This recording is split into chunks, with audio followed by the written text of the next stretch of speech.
안녕하십니까, 김정용입니다. 여러분, 지난 몇 주간 정말 놀라움과 이 긴장의 연속이었습니다. 이 볼상스러운 일들이 너무 많이 생겼는데요. 이제 그 2년이 넘는 시간 동안에 대한민국과 미국과 북한 간의 이 핵협상, 결국은 새드 엔딩으로 끝나고 말았습니다. 이제 우리가 뭔가 여기서 교훈을 좀 얻고 정리를 할 필요가 있다고 생각을 합니다. 그래서 여러분들께 오늘 2년 반에 가까운 이 핵협상에 대해서 말씀을 좀 드리겠습니다. 이 핵협상을 무슨 드라마라고 해야 할지, 이벤트라고 해야 할지, 쇼라고 해야 할지 참 난감한데요. 자, 2018년 평창 올림픽 때 김여정이 일행을 끌고 왔지요. 김여정은 스타가 되었지요. 그런데 결국은 입에 담지 못할 욕과 협박으로 다시 김여정은 나타났고요. 싱가포르, 하노이, 판문점에서 새 정상이 만나 덕담을 나누고 사진을 찍었는데 이제 욕과 비난이 난무하고요. 또 미국의 트럼프 대통령은 자신의 안보 보좌관 존 볼튼과 진실 게임을 하면서 서로 욕하고 소송을 준비 중이라고 합니다. 자, 이러한 새드 엔딩이 있을 수 있나요? 이것은 한마디로 가짜 평화인 것이죠. 진정성이 전혀 없는 보여주기식 평화였다는 겁니다. 결국 세 나라와 세 나라의 지도자가 얻은 게 거의 없습니다. 잃은 건 많죠. 먼저 북한을 보겠습니다. 자, 김정은이 나타나서 우리가 많은 희망을 또 했었죠. 아마도 김일성, 김정일과는 다른 신세대적인 또 유학도 갔다 오고 해서 경제개혁을 하지 않을까, 호전적인 면이 좀 없어지지 않을까 이렇게 기대를 했었습니다. 그런데 돌아온 것은 똑같네. 북한은 변하지 않네. 또 협상을 속임수로 가려고 하네. 뭐 이런 거죠. 그의 동생 김여정의 두 얼굴을 보면서 상냥함과 협박성 멘트를 보면서 참 기가 찰 노릇입니다. 결국 북한은 이로 인해서 더 강력한 미국의 제재를 받게 되는 나쁜 결말을 맺고 말았습니다. 자, 미국의 트럼프 대통령, 결국 남은 건 볼턴의 책밖에 없습니다. 책을 통해서 자신이 외교적으로 상당히 무지하다는 것과 또 국익과 사익을 구별하지 못하는 아주 이기적인 재선만을 노리는 그러한 지도자상을 보여줌으로써 많은 상처를 안게 되는 거죠. 또 대한민국 문재인 대통령, 우리는 남북공동연락사무소 물질적으로 잃어버렸습니다. 폭파당했죠. 그것보다 더 큰 것은 문재인 정부가 추진했던 대북 유화 정책, 이게 필요한가? 라는 회의감을 갖게 되는 것이죠.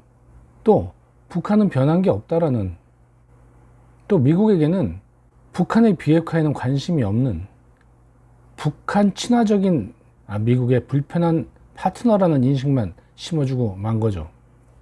여러분, 이 핵협상을 통해서 많은 일이 있었습니다.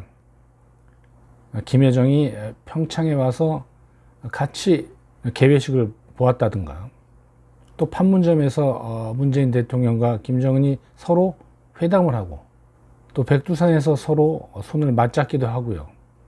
또 트럼프 대통령과 김정은 위원장 역사적인 미북 정상회담이 세 차례나 열렸습니다.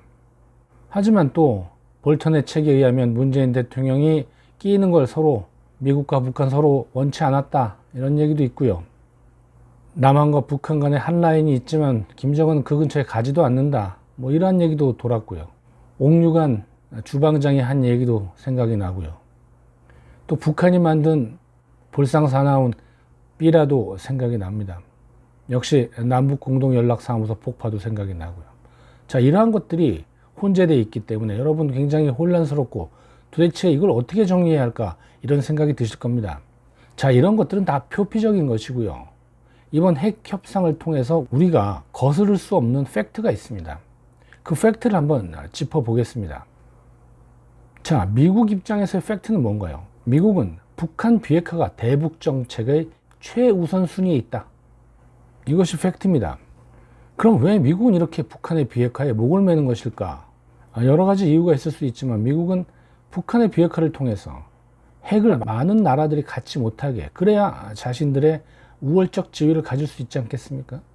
그리고 북한이 핵을 갖는데 아무런 처벌이 없으면 다른 나라들도 핵을 가지려고 할 것이고, 당연히 한국도 가지려고 할 것이고, 일본도 가지려고 할 것이고, 뭐 대만도 가지려고 할 것이고, 이것을 막을 명분이 없다는 것이죠. 하지만 이것보다 또 더 중요한 것은 이스라엘을 보호하겠다는 겁니다. 이스라엘이라고 이 작은 나라가 사방이 모두 적으로 둘러싸여 있는데 만약에 적들이 핵공격을 한다면 이스라엘이 살아날 재간이 없습니다. 여러분, 이스라엘 면적이 전라남북도를 합친 정도라고 합니다. 그러한 곳에 핵이 떨어진다. 그러면 거의 파산이 되는 거죠. 여러분 알다시피 유태인계 미국 대통령은 없어도 유태인의 힘을 빌리지 않은 미국 대통령은 없다. 이런 말이 있습니다. 그만큼 유태인의 파워가 미국에서는 굉장히 세다는 겁니다. 그들이 모국인 이스라엘을 보호하는 것이 미국에 있어서는 최우선 순위에 있는 겁니다. 그래서 핵이 사방의 적들에게 가서는 안 된다는 겁니다. 그러면 여러분들이 이런 질문을 하실 수 있겠습니다. 아니, 북한이 지리적으로 먼데 그게 그렇게 큰 문제가 되나? 이런 질문이죠. 그런데 실제적으로 이런 북한의 핵 개발과 이스라엘이 상당히 관련이 있었던 사건이 있습니다. 2007년 9월 5일 날 이스라엘이 시리아에 있는 핵시설을 폭격을 합니다. 몰래 들어가서 폭격하고 나왔는데 그 핵시설을 보니까 이게 북한에서 만들어준 겁니다. 외신 보도에 따르면 그 당시에 북한 핵기술자 15명이 숨졌다고 합니다. 자, 이렇게 되기 때문에 북한이 핵을 가지게 되면 북한이 핵을 팔아먹을 수도 있고, 누군 이걸 아마존에 핵 파는 거하고 똑같이 쉽게 살 수 있게 된다, 이렇게 얘기도 하는데요. 아니면 핵을 지어주는 그러한 일을 할 수도 있다는 겁니다. 자, 이번 2년간의 핵 협상 과정에서 트럼프 대통령의 여러 우여곡절이 있었지만 북한의 비핵화에 대한 양보는 없었다는 겁니다. 이 볼턴에 따르면 트럼프 대통령이 어쨌든 스몰 딜, 즉 북한은 영변만 포기하고 경제 제재를 해제하는 것을 바꾸는 이 제안에 대해서 단호히 거절했다고 합니다. 여러분 알다시피 북한은 영변 핵시설 외에도 아주 여러 군데에서 북한 핵 개발을 할 수 있는 시설이 많이 있습니다. 그건 누구나 알고 있는 공공연한 사실인데 이것을 내놓지 않고 있는 거죠. 볼턴의 책에 따르면 트럼프가 이런 얘기를 했다고 합니다. 만약에 영변과 경제제재 해제 이 안을 내가 받아들이면 미국으로 돌아가서 엄청난 정치적 파란과 비난을 받을 거다. 그러면 대선에서도 질 수 있다. 이렇게 얘기를 했다고 합니다. 자, 미국 가서 엄청 비난을 받는다. 이 얘기는 다시 얘기하면 미국 정치권의 전체적인 생각은 북한의 비핵화가 최우선이다. 이 말과 똑같은 것이죠. 사실 이 하노이 미북 회담에서 노딜로 트럼프 대통령이 미국으로 가니까 공화당, 민주당, 여야 할 것 없이 다 트럼프 대통령을 칭찬하고 그랬던 기억이 납니다. 공화당은 물론이고 트럼프 대통령과 각을 세웠던 펠로시 미 민주당 하원 의장, 트럼프 대통령이 국정연설 때 썼던 연설문을 박박 찢은 걸로 아주 유명하죠. 이분이 하노이에서 노딜로 온 것은 대통령이 아주 잘한 일이다. 우리가 원하는 것은 북한의 비핵화고, 그런데 북한은 비핵화를 하지 않으면서 제재만을 해제하기를 원했다. 여기서 대통령이 걸어 나온 것은 정말 잘한 일, 이렇게 칭찬을 했습니다. 이걸 보면 이번 대선에서 민주당 바이든 후보가 되더라도 앞으로 대북 정책이 강경하면 더 강경해지지 덜하지는 않을 것 같다는 생각이 듭니다. 그리고 이 트럼프가 이런 생각을 했답니다. 김정은 위원장이 핵을 포기하기가 쉽지 않을 거다. 자, 이건 다시 얘기하면 정말로 볼턴이 얘기했던 대로 사진 찍으려고 공적 쌓는 걸 목적으로 트럼프 대통령이 갔었을 수도 있다. 이런 생각을 해볼 수도 있는 겁니다. 왜냐하면 트럼프 대통령은 처음부터 회의적이었다는 얘기죠. 그래서 모양새만 예쁘게 해서 나오겠다. 뭐 이런 거 아니겠습니까? 자, 이렇게 되면 서글픈 이야기가 결국 북한의 비핵화를 믿은 건 문재인 대통령밖에 없다는 건데요. 정말 문재인 대통령이 김정은의 북한 비핵화를 정말로 믿은 건지 아니면 믿는 척을 하셨던 건지 정말 뭐라고 얘기하기가 뭐합니다. 자, 이번엔 핵협상을 통해서 북한의 팩트는 무엇인가요? 북한의 팩트는 핵은 절대 포기하지 않고 경제 제재는 어떻게든 풀어보자. 이게 팩트입니다. 즉 교묘하게 핵 개발을 숨기면서 경제 제재를 해제해보자. 전문가들은 적어도 북한의 핵폭탄이 몇십 개는 될 것이라고 얘기를 하고 있고요. 또 북한이 영변 이외에 핵 프로그램을 지속시킬 수 있는 많은 시설들을 가지고 있다고 믿고 있습니다.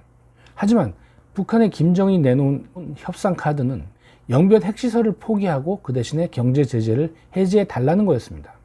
여기에 트럼프 대통령이 이렇게 물어봤다죠. 영변 이외에 뭘 또 추가해 줄 수 있냐? 뭘 또 포기할 수 있냐? 그랬더니 김정은이 영변 이외에 추가할 것이 없다. 그렇죠. 다른 데 있다고 하면 안 되죠. 그러면 거짓말이 되니까. 영변 이외에는 없다는 거죠.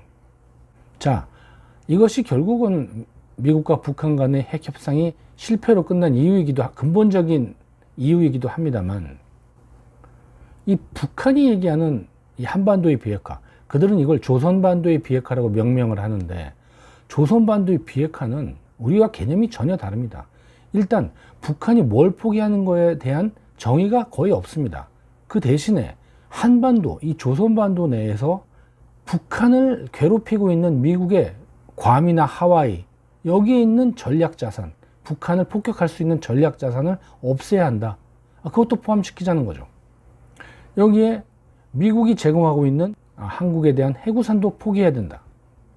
자, 이 정도가 되면 거의 비핵화라는 것이 미국이 생각하는 비핵화, 북한이 생각하는 비핵화는 너무나 간극이 큽니다. 도저히 접점이 나오질 않는 거죠. 북한과 실무 협상을 담당했던 앤드루 킴이라고 하는 폼페이오 장관의 오른팔이죠. 미 CIA 코리아 미션 센터장이 이렇게 얘기를 합니다. B2 폭격기를 포함해서 북한을 공격할 수 있는 모든 미국의 전략 자산을 없애야 그것이 비핵화다. 그리고 이것을 2018년 싱가포르 회담 전부터 계속 주장을 해왔다고 합니다. 즉 북한은 우리가 생각하는 비핵화를 할 의사가 없는 거죠. 그리고 하노이 회담까지 북한의 비핵화라고 하는 것에 대한 실무 협상이 거의 없었다고 합니다. 비핵화에 대해서 얘기를 꺼내면 김정은 위원장이 올 때까지 비핵화에 대해서는 얘기하지 않겠다라고 이제 실무단이 얘기를 한답니다. 김정은 위원장 외에 비핵화란 단어를 이 북한의 실무단들이 쓸 수 없었다는 거죠. 그 실무단 중에 하나인 이 김혁철은 이런 얘기까지 했다고 합니다. 영변 이외의 핵시설, 이런 얘기는 자기가 처음 들어본다고. 뭐 이 정도 되면 북한에서 비핵화라고 하는 것은 거의 불경에 가까운, 쓸 수 없는 단어 아닌가, 이런 생각이 듭니다. 결국 북한이 이 회담에 나온 목적은 비핵화를 속여가면서 경제 제재를 해제받으려고 하는 그 이상도 그 이하도 아니라는 생각이 듭니다. 이게 바로 팩트입니다. 자, 그럼 북한이 이 비핵화라는 것을 할 수 있겠는가? 즉 김정은의 마음이 바뀔 수 있겠는가? 이런 생각이 듭니다. 바뀔 수 있긴 있습니다. 어떨 때? 핵을 내려놓지 않으면 자신의 생존이 위협받을 때, 정권이 무너질 거라고 생각될 때, 그때는 핵을 포기할 겁니다. 하지만 그게 말은 쉽지 쉬운 일이 아니죠. 여러분 사업을 하다가 사업을 망할 것 같다, 그 직전에 사업을 접는 건데 어떤 사람이 사업을 하다가 망할 거를 알고 접을 수 있을까요? 상당히 쉽지 않은 일일 겁니다. 자, 마지막으로 한국 정부의 팩트는 뭘까요? 제가 볼 때는 문재인 정부나 여당이 별로 북한의 비핵화는 관심이 없는 것 같습니다. 지금처럼 남북관계가 얼어붙은 상태인데도 종전선언을 하자, 남북 교류를 하자, 북한 삐라를 방지하자, 뭐 이러한 얘기만 하고 있거든요. 참 이 대한민국 정부인가 싶을 정도로 정서가 동떨어진 것 같습니다. 자, 이러니까 친북이란 얘기를 듣는 거 아니겠습니까? 그 앤드루 킴의 증언에 의하면 한국 정부가 비핵화보다는 종전선언, 평화협정, 남북경협, 이런 사안들에 대해서 언론에 흘리고 띄우기 때문에 미국 정부가 상당히 불편했다, 이렇게 얘기를 하고 있습니다. 그 중에서도 저는 이 종전선언, 문재인 정부가 여권이 줄기차게 주장하는 이 종전선언에 대해서 좀 말씀을 드리겠습니다. 지난 6월 4일 김여정이 욕과 협박을 하고 또 모든 남북간 간의 통신선을 끊었는데도 불구하고 6월 15일 날 민주당은 종전선언을 하자고 결의안을 냈습니다. 그리고 6월 25일 한국전쟁이 발발한 날에 다시 또 종전선언 결의안 재추진을 한다고 얘기를 했습니다. 이 정도면 거의 종전선언에 미쳐있다고 봐야죠. 그 존 볼턴의 말에 따르면 싱가포르 회담, 하노이 회담 때 종전선언을 계속 들고 왔는데 이게 북한의 의제인 줄 알았다. 그런데 알고 보니 이것이 문재인 정부의 의제였다는 겁니다. 북한 정부는 별로 신경 쓰지 않는다, 이렇게 언지를 줬다는 겁니다. 즉 이것은 문재인 정부의 아이디어였다는 건데요. 자, 종전선언, 즉 한국전쟁이 끝났다고 선언을 하자는 겁니다. 이렇게 하려면 당사자인 대한민국, 북한, 그리고 미국, 중국이 전부 종전선언을 하면 전쟁이 끝났다는 선언을 하는 것인데, 자, 이 종전선언은 주한미군 철수라고 하는 것과 항상 같이 움직입니다. 즉 한국 전쟁이 끝나는데 유엔사 그리고 한국에 있는 미군이 왜 필요하지? 이러한 사회적 담론을 만들게 되는 것이죠. 이렇게 되면서 결국 목적은 주한미군 철수입니다. 자, 종전선언을 하게 되면 각계각층에서 반미주의자들이 자, 전쟁이 끝났으니 주한미군은 나가라. 자, 이러한 선전을 하게 되고 그동안 있었던 주한미군의 나쁜 점들이 다 계속 나오겠지요, 언론에. 환경적인 문제, 또 그동안의 주한미군의 사건, 사고들, 또 요즘 시끄러운 방위비 분담금 이런 것들 내보내면서 주한미군의 이미지가 아주 추락을 하게 만드는 거죠. 그래서 주한미군이 나가게 되면 자, 그럼 누가 제일 좋은 건가요? 물론 북한도 좋겠지만 중국도 상당히 좋아할 겁니다. 여러분 몇 년 전에 사드들이 와서 중국이 노발대발해서 한한령 내렸죠. 사드라고 하는 북한을 막기 위한 미사일 체계라고 얘기를 해도 듣지 않고 중국은 너무나 불쾌했습니다. 자, 이렇게 불쾌한 중국이 주한미군을 철수한다면 얼마나 기쁘겠습니까? 여러분, 중국의 수도인 베이징에 가장 가까운 미군이 어디 있습니까? 네, 대한민국에 있습니다. 그 미군이 나간다는 거죠. 그래서 중국은 종전선언 얘기가 나오면 항상 이러한 얘기를 합니다. 중국은 지지하고 전쟁 당사국으로서 적극적인 역할을 원한다. 자, 그래서 이 정부가 친북 친중적이고 또 반미 반일적이라고 얘기할 수밖에 없는 논리가 생기는 겁니다. 자, 그럼 여기서 이런 생각이 드실 겁니다. 이 볼턴의 말대로 그럼 북한은 왜 신경 쓰지 않는다 했나? 북한이 관심이 없나? 이런 얘기인가요? 아닙니다. 북한도 좋은 일이죠. 주한미군 나가면 좋죠. 여러분, 종전선언 한다고 갑자기 주한미군 나갈 수 있습니까? 종전선언 하면 그동안 있었던 정전협정 폐기하려고 서로 모여서 얘기해야 되고 회담하고 논의해야 됩니다. 그리고 나서 또 언제 주한미군이 나갈지 몇 년이 걸릴지 모르는 거죠. 안 될 수도 있는 거고요. 그거보다 지금 당장 북한이 중요하게 여기는 건 뭐겠습니까? 네, 정권이 유지하려면 경제가 돌아가서 인민들이 불만이 안 나와야 하는 거죠. 경제 제재가 가장 시급한 사안인 거죠. 그래서 2018년 8월 18일 노동신문에 보면 종전선언은 정치적 선언에 불과하다. 이렇게 북한은 논평을 해놨습니다. 그렇기 때문에 큰 의미를 두지 않는다. 그렇게 시급한 문제는 아니다. 그래서 중국이 더욱더 좋아할 의제인 거죠. 그리고 이 문재인 대통령이 2018년 9월에 한 얘기가 있습니다. 종전선언은 정치적 선언이고 만약에 북한이 딴짓을 하면 종전선언을 취소하면 된다. 그러니 하자. 이렇게 얘기를 하셨습니다. 자, 그 말을 곧이곧대로 얘기를 하자면 만약 그때 하노이 회담이나 싱가포르 회담 때 종전선언을 했다면 지금 이렇게 북한의 행동에 대해서는 종전선언을 취소해야 할 상황인 것이죠. 근데 지금 민주당에서는 종전선언을 결의하자 또 재차 재추진한다고 하고 이러고 있지 않습니까? 그리고 말이 그렇지 종전선언을 했다가 내 나라가 다시 모여 취소한다는 게 말이 됩니까? 전쟁이 무슨 장난도 아니고 취소하기 어렵습니다. 그리고 모양도 엄청 빠지는 거죠.